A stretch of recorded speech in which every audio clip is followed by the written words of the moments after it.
اسلامی نظریاتی کونسل کی جانب سے معروف عالم دین انجینئر محمد علی مرزا کو بظاہر توہین رسالت کا مرتکب قرار دینے کا فتویٰ شدید عوامی تنقید کی زد میں آ گیا ہے۔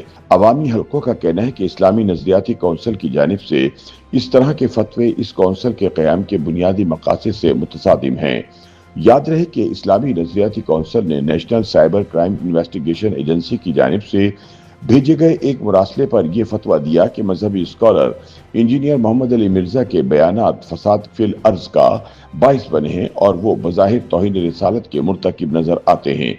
عوامی حلقوں کا کہنا ہے کہ اسلامی نظریاتی کونسل براہ راست محمد علی مرزا کے کیس میں مداخلت نہیں کر سکتی، البتہ حکومت چاہے تو اس سے رائے یا سفارش طلب کر سکتی ہے۔ قانونی ماہرین کا کہنا ہے کہ اسلامی نظریاتی کونسل کا بنیادی کردار مشاورتی ہے۔ یہ کونسل آئین پاکستان کے تحت پاکستان اور پارلیمان کو ایسے قوانین اور پالیسیوں پر ایسی سفارشات دیتی ہے جو قرآن و سنت کے مطابق ہوں، لیکن اس کے پاس انتقامی یا عدالتی اختیارات نہیں۔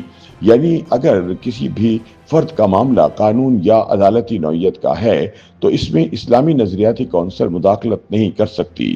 قانونی ماہرین کا کہنا ہے کہ انجینئر محمد علی مرزا کا کیس بھی اسی نوعیت کا ہے۔ توہین مذہب کے کیس میں اسلامی نظریاتی کونسل براہ راست مداخلت نہیں کر سکتی۔ ماہرین کا کہنا ہے کہ نظریاتی کونسل عمومی طور پر مذہبی افکار یا اختلاف پر بطور ادارہ رائے دے سکتی ہے، لیکن کسی فرد کو سزا دینا، بری کرنا یا قانونی کارروائی روکنا اس کے دائرہ کار میں نہیں آتا۔ واضح رہے کہ 26 اگست کو جہلم کے تھانہ سٹی میں انجینئر محمد علی مرزا کے خلاف ایک شہری کی درخواست پر توہین مذہب کا مقدمہ درج کر لیا گیا تھا۔ پولیس کے مطابق مقدمہ دفعہ 295 کے تحت درج کیا گیا۔ تعزیرات پاکستان کی دفعہ 295 پیغمبر اسلام اور مذہب اسلام کی توہین پر لگائی جاتی ہے، جس کی سزا پاکستان کے قانون کے مطابق سزائے موت ہے۔ اس قانون کے نفاذ کے بعد سے پاکستان میں اقلیتوں سے تعلق رکھنے والے سینکڑوں افراد کو ماورائے عدالت قتل کیا جا چکا ہے۔ چونکہ توہین رسالت کی سزا موت ہے، لہذا مذہبی جتھے قانون اپنے ہاتھ میں لے کر موقع پر توہین رسالت کے ملزم کو گرفتاری سے پہلے ہی ختم کر دیتے ہیں۔ ایسے میں اسلامی نظریاتی کونسل کی جانب سے ایک معروف عالم دین کے خلاف توہین رسالت کا فتویٰ دینا سمجھ سے بالا ہے۔ یاد رہے کہ انجینئر محمد علی ڈپٹی کمشنر جہلم کے حکم پر 3 MPO کے تحت جیل میں نظر بند ہیں، لیکن ان کے خاندان کے افراد اس خدشے کا اظہار کر رہے ہیں کہ ان کی جان کو خطرہ ہے۔ یاد رہے کہ 3 MPO کا قانون پاکستان میں حکومت کو ایسے افراد کی حفاظتی حراست کے لیے وسیع اختیارات دیتا ہے جنہیں عوامی تحفظ یا نظم کے لیے خطرہ سمجھا جاتا ہے۔ یہ قانون ایک طے شدہ مدت کے لیے کسی بھی شخص کی گرفتاری اور نظر بندی کی اجازت دیتا ہے، جسے بڑھایا جا سکتا ہے۔ اس سے پہلے اسلامی نظریاتی کونسل کی جانب سے جاری ہونے والے اعلامیے میں کہا گیا کہ کونسل کے چیئرمین علامہ راغب نعیمی کی زیر صدارت اجلاس میں محمد علی مرزا کے خلاف کیس کا تفصیلی جائزہ لیا گیا۔ بظاہر وہ توہین رسالت کے مرتکب نظر آتے ہیں۔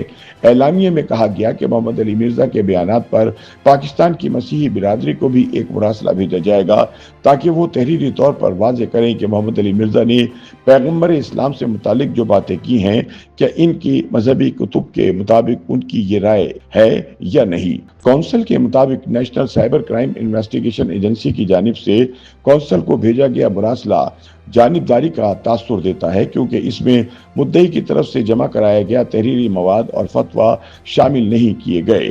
محمد علی کو حراست میں لینے سے متعلق جہلم پولیس کے ترجمان عمر سعید کا کہنا تھا کہ انتظامیہ نے یہ فیصلہ اس درخواست پر کیا جو ڈسٹرکٹ پولیس افسر جہلم کے نام تحریر کی گئی۔